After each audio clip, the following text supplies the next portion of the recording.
In this week's episode, as promised, we are letting you into a huge secret that we've been keeping for a while.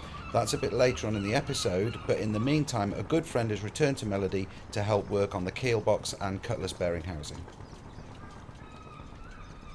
It's a nice day, look. And look who's here. Hey! Nigel is back. Nigel's back, everybody. Back. And we've lugged the welder up into the boat, and it's Keel box day, I think, isn't it? It is. We're all finishing, set up. hopefully finishing the Keel box today. Yeah, with any Gotta luck, do fingers this. crossed. We've got to Hi, get it done. welcome to the boat. Yes, yeah, not welcome to the workshop. Hi, welcome to the boat. So I can't thank Nigel enough, as always, for coming down and helping. Let's go and have a look at what's going on and what we're actually doing. So this is our friendly old Keel box that you've all seen a million times before, and as you'll remember from previously, Nigel has plated the inside of this Keel box, and all that needs to happen is these welds along the top and up the edges. He's already welded, you can't see, but all the way around the bottom and some of the way, a few inches up the corners. But what the job today is finish welding up the corners and weld all the way around the top, and a couple of other little sections that we might tackle. But yeah, that's what we're doing.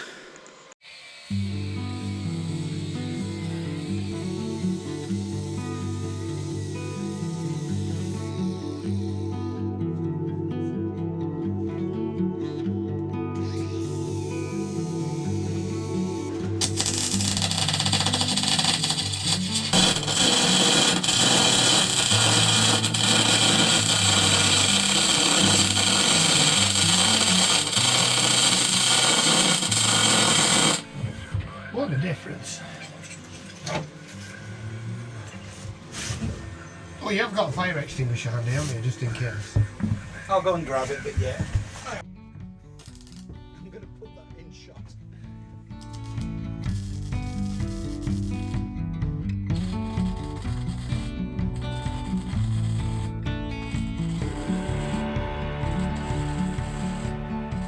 Oh, that's beautiful. That is beautiful. Just where it hits some paint, where in that corner where Yeah. I put the grinding disc in.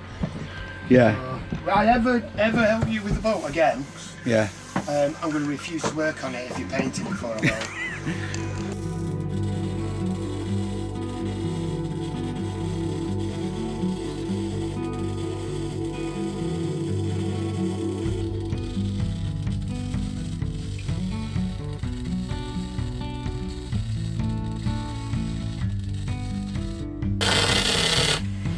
Lovely. Oh, that welder's welding so much nicer now. You've got a decent earth clamp on. Yeah, It's made a huge difference. That. yeah.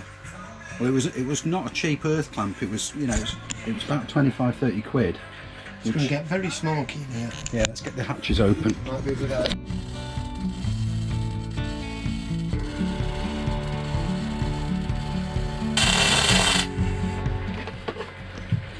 You've not got any of your rubber bags in these, have you? There's a rubber bag in that side, Right. but I can pull it out later. It's going to have to, yeah, because it'll just melt against the... Yeah. I mean, it shouldn't be too much. To be honest, when you welded the other side, it was in there. Oh, was it? But we'll pull it out later before we do the other side.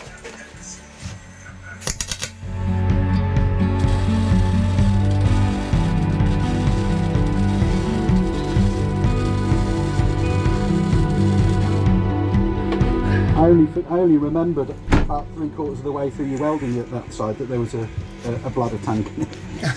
And I thought, well, if it's melted, it's melted.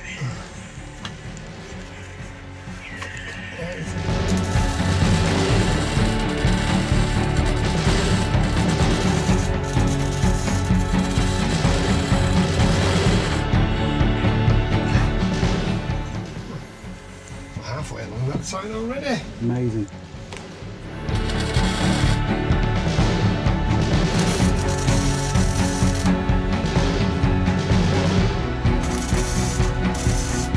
Let me just explain that again. I was just saying, if I was doing this down that seam, I'd get a load of comments saying you're welding downwards instead of up. But explain what you were just saying, Nigel. You can down weld, but you can't.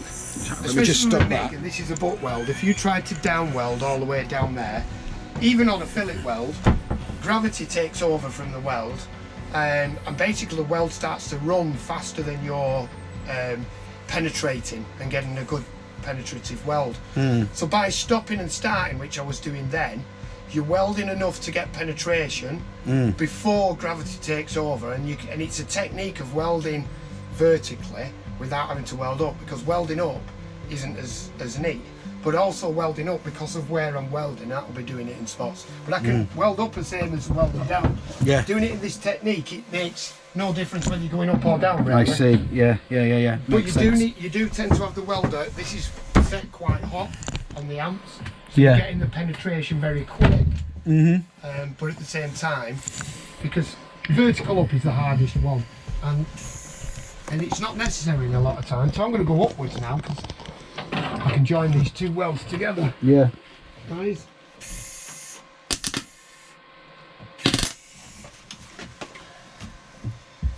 And that's the trouble with up welding, it's not as neat. However, it's inside the keel box, so it's not really the concern. The concern is that we want it to be watertight. Yes. And again, these aren't structural welds.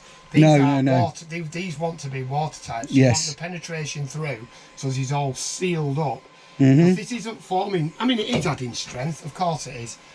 But these weren't designed to strengthen the bubble. No, it's adding strength to what's already there. It's adding. It is. But it's giving it a watertight seal. That was the point of these plates, is to seal up this keel box. Yeah. And to give it a fresh skin, so that you've got years to come then. So that hasn't took long really to get from there to there. No, down to there. not at all.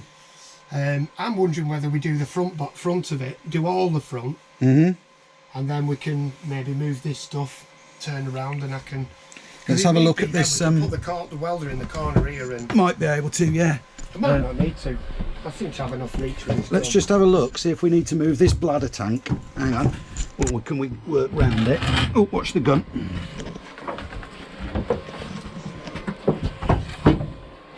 Oh, is it connected in? Yeah, it's plumbed in, but it's empty. I don't think that'll be a problem, do you? No. I'll when we come to do that bit, I'll just hold the bag away with my hand. Right. Or with my I think foot. I've already destroyed it from welding down there, Well, no, I That's don't. it. No, because we've had water in it and been using it. Oh, have you? Yeah. It's going to take a little bit off.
Nice.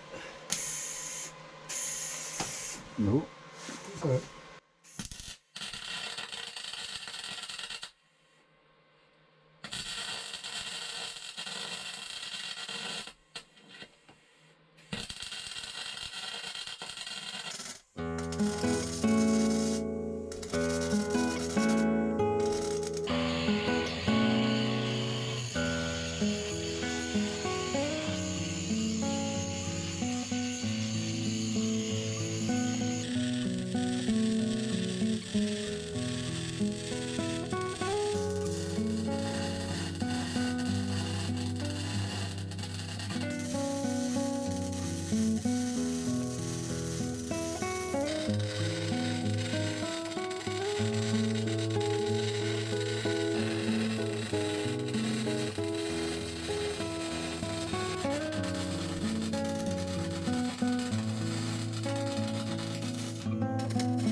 The issue we're having is that it's in the UK at this time of year, the days are ridiculously short, so our daylight's going already. We've only hardly got anything done. We've done a couple of hours and it's going dark, so we need to get the cutlass bearing done outside now, because then we can come back inside and finish this bit of welding, because we can put the lights on in here to finish this bit of welding after it's gone dark. So let's go and crack on with that.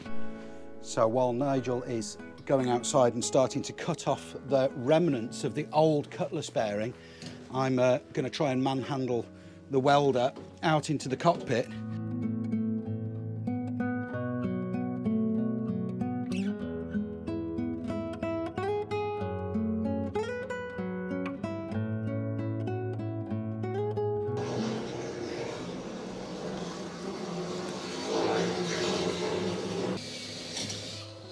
That should work.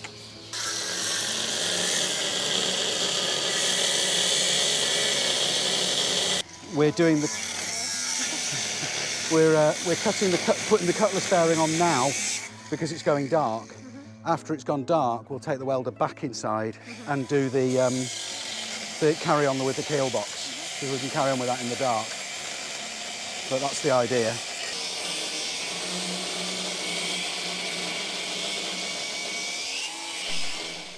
So you may have noticed, yet again, I'm not working on the boat this week. It's Andy and Nigel working on the boat, and mostly it's been Andy doing all the work, and I've not really been around much lately.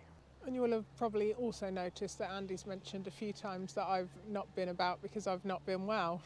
So the plan today was actually, for this week's episode, I was meant to be doing all the work, and but I'm still not feeling great. But there's a story behind this.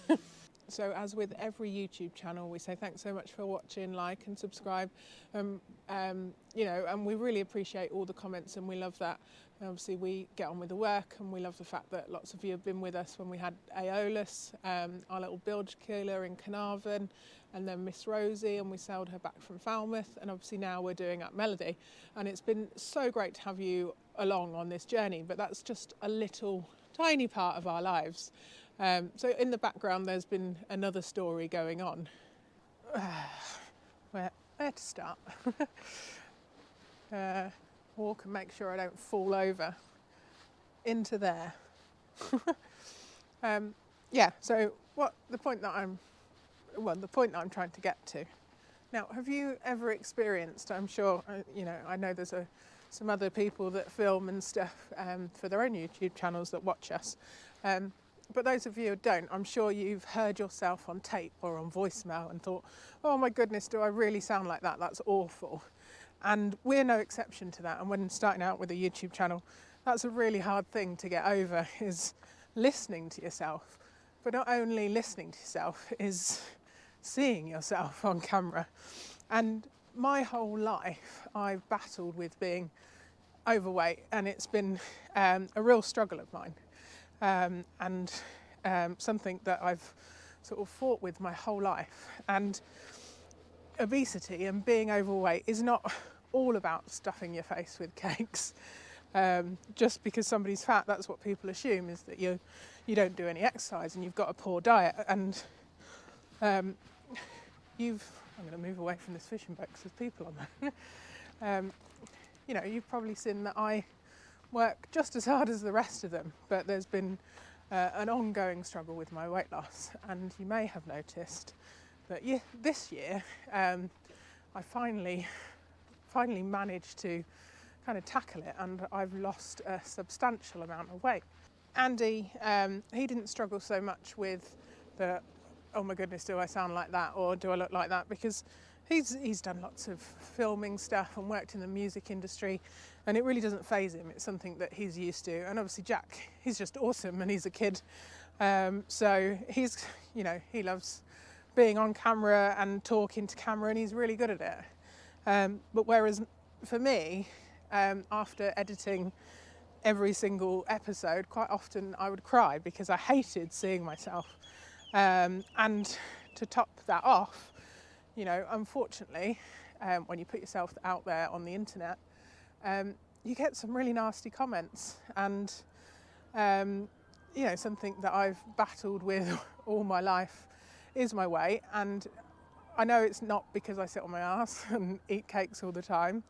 And when people are being mean to you and telling you that you should just eat less and do more, and people don't actually realise that quite often there's more behind it than just doing some more exercise and eating properly.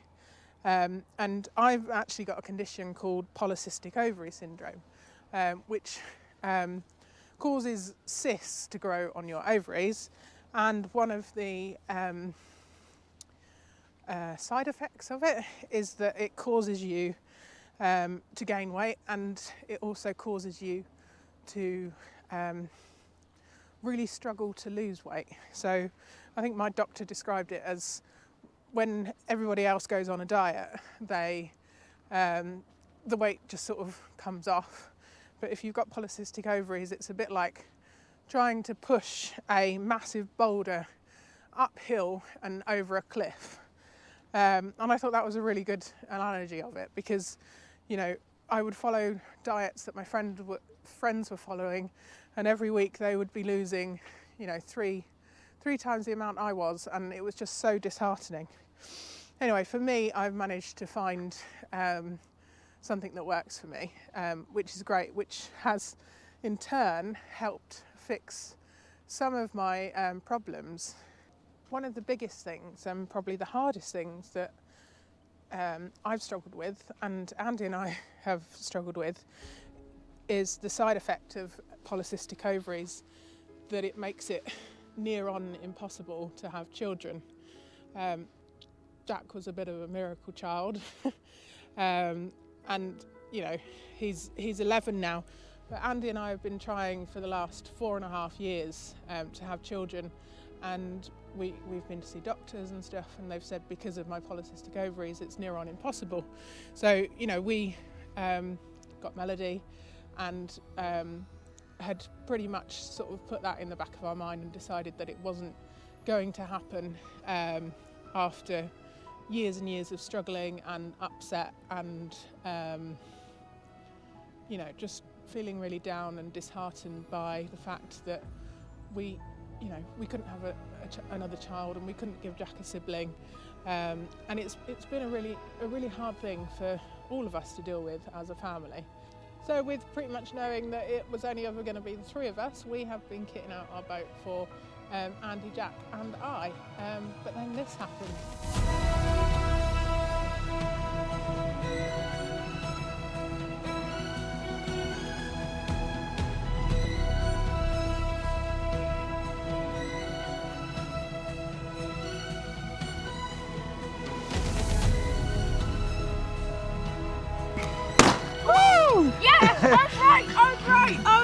It's a boy. I couldn't really make that out. What colour is it? It's blue. It's blue. It's a boy.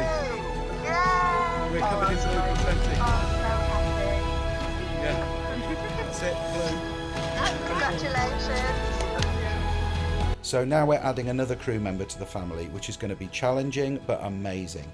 And it won't change our plans. We're still going ahead with exactly what we set out to do, to be a full-time live aboard family early next year, and to set off to travel the world together.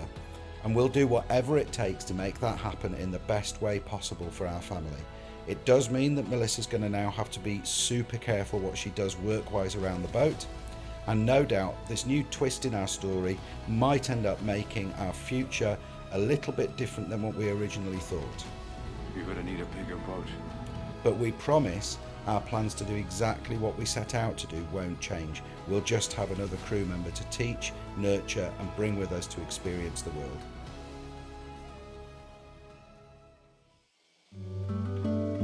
One other thing I'd like to add is just how much we appreciate Nigel and the help he's given us, along with several other people, especially now that Melissa's going to have to be a lot more careful.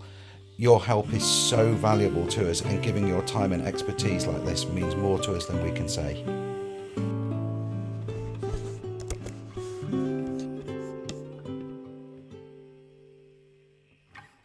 Is that off? Yeah, the flange is off. The flange is off. The flange is gone. 'Tis no more. Key moment. Let me just take my helmet off. So what Nigel's done, explain what you've done, Nigel. Right, so we've cut the old flange off. Yeah. There's plenty of meat on this. It's actually in really good condition once we've sanded all the rust off, so we're back to nice clean steel. This is the new flange, but to line it up, it's got to line up with shaft, so we're just going to push that up till it touches there. Yeah. Get it as square. It actually doesn't matter if we have it that way. No, it doesn't matter. Or that way. The orientation of that plate doesn't matter at all. If we turn it that way, and then this bolt is, well, you can't see it, but that bolt is, say, like that, we have it that way. The only thing is, does it matter about these vents, whether they go either side of the keel? Well, I think they're designed that they'll, with the flow of the water, it'll put some lube in there. Yeah, yeah. You know what I mean, and keep it lubed, but a lot of them don't even have them on, you know. No. I would say just keep it as it was and weld it on vertical. Yeah. Just in case somebody says no, that's wrong, put it the other way, put it back. Yeah, so basically we know that this plate now is lined up perfectly with the shaft because we use it to slide on. So I'm going to get the welder now, I'm going to put several tacks on, then we'll take these bolts off, slide the actual cutlass bearing housing and cutlass bearing off, leaving just the flange, then we can weld that up, put the cutlass bearing back on, and we're happy days. Job done. Job done. Job done, brilliant. Okay.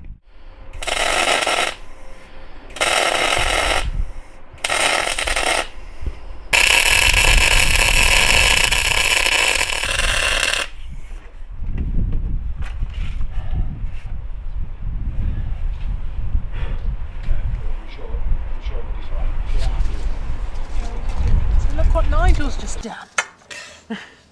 So, yeah, we had the cutlass bearing. We put it up first to line it all up with shaft, tacked it on, slid it back.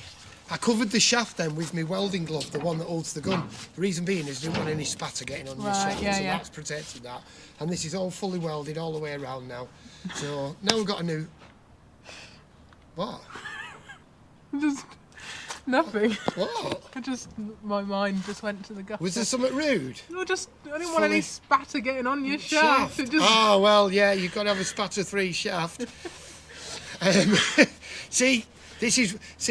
find out if this makes it to edit, because Andy doesn't like crude jokes in his videos. No, don't. But I think it's I'm as childish as you. It's a family channel.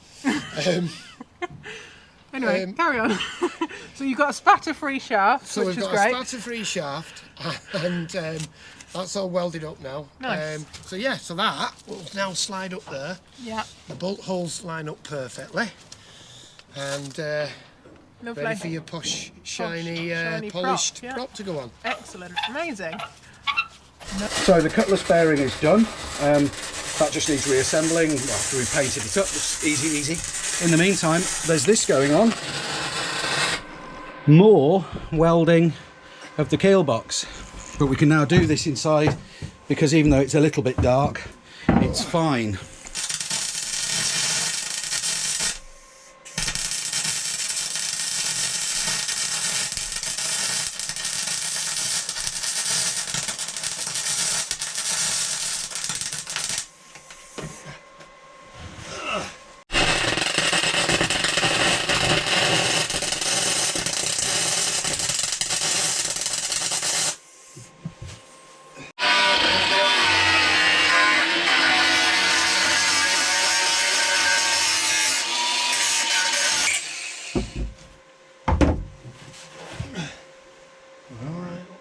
Like I say, it's not structural, it's got to be sealed. So as long as it's sealed, and they're not going to be the prettiest welds, because you've got rust, you've got bits of paint. It needs to seal. That's the critical thing. Yeah, that's what we're aiming for. Yeah. You'll never see them because it's got the plate over the top and everything else. So, albeit I hate not doing pretty welds, it's that's not the point. That's not what we're aiming for. Absolutely. Aiming for watertight.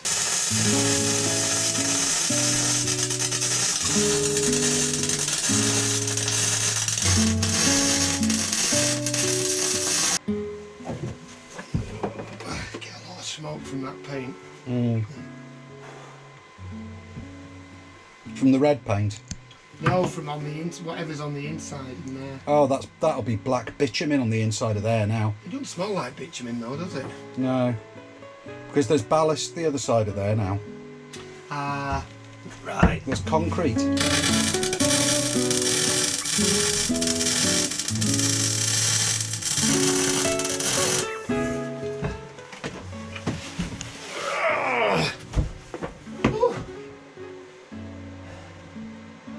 Couple of inches off now, aren't we? Yeah, not far off. I'm just switching sides to let it cool and then, Yeah. yeah. Boys.